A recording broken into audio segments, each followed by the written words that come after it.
Hello friends, আসসালামু আলাইকুম। আশা করি আপনারা সবাই ভালো আছেন। মিনাকস কিচেন চ্যানেলে আপনাদের সবাইকে শুভেচ্ছা। আজকে আমি খুবই মজাদার একটি রেসিপি নিয়ে হাজির হয়েছি। আজকে আমি কাঁচকলা দিয়ে বড়া বানাবো। এই জন্য আমি কাঁচকলা টুকরো টুকরো করে কেটে সিদ্ধ করে নিয়েছি। এখন আমি এগুলি খোসাটা ছিলে নেব। ছিলে কাঁচকলাটা আমি ভালো মতো ভর্তা করে নেব। কাঁচকলাটা খোসা সহকারে নেওয়া যাবে, খোসাটাও সিদ্ধ হয়ে গেছে।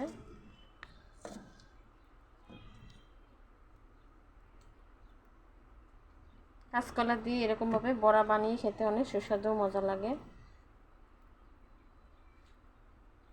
আর ভাতের সাথে খেতে অনেক মজা হয়।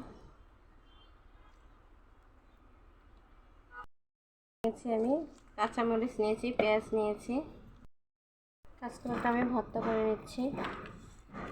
খোসাগুলো আমি ফেলে দিয়েছি।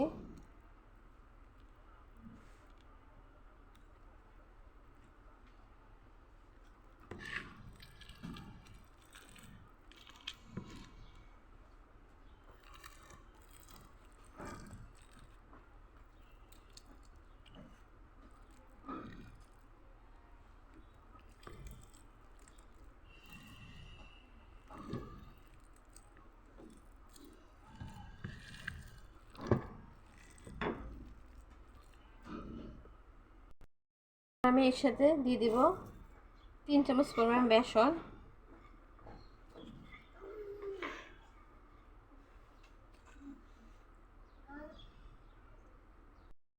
8 চামচ লবণ, আদা রসুন পেস্ট, জিরা, 8 চামচ ধনিয়ার গুঁড়া,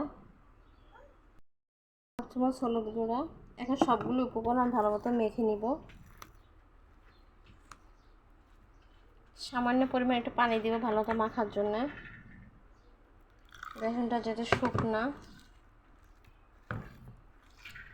ভালো মতো আমি কলার সাথে বেসন, পেঁয়াজ, মরিচ সব একসাথে ভালো মতো মেখে নিচ্ছি।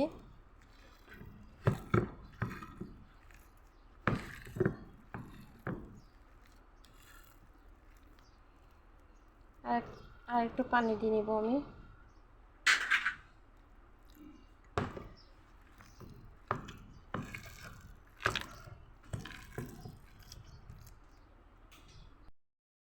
ভর্তাটা আমার বানানো হয়ে গেছে। এখন আমি গোল গোল শেপ দিয়ে বড়াগুলি কাঁচা কলার বড়াগুলি বানিয়ে নিব।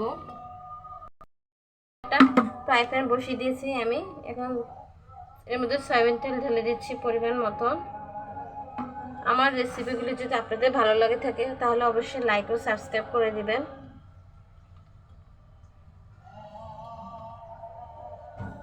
তেলটা আমার গরম হয়ে গেছে। এখন আমি একটা একটা গোল গোল করে বড়া শেপ দিয়ে নিব। বড়া শেপ দিয়ে আমি তেলে ছেড়ে দিব। ভাতের সাথে এরকম বড়া খেতে অনেক সুস্বাদু হয়।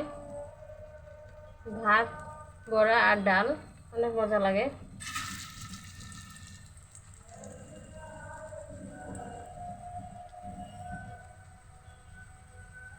আর ছোট বাচ্চারা তো কাঁচা কলা খেতে চায় না, তাদের জন্য এরকম বড়া বানিয়ে দিলে অনেক সুন্দর খায়।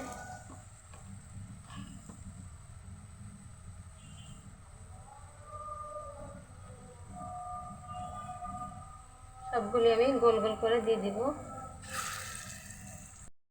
সবগুলো বড়া আমি ফ্রাই প্যানে দিয়ে দিয়েছি।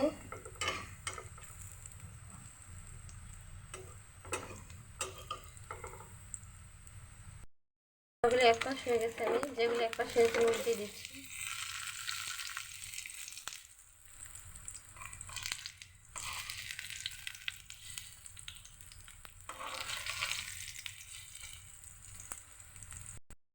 বড়া আমি উল্টিয়ে দিয়েছি। এক পাশ হয়েছে, আরেক পাশ হলে আমি নামিয়ে ফেলবো।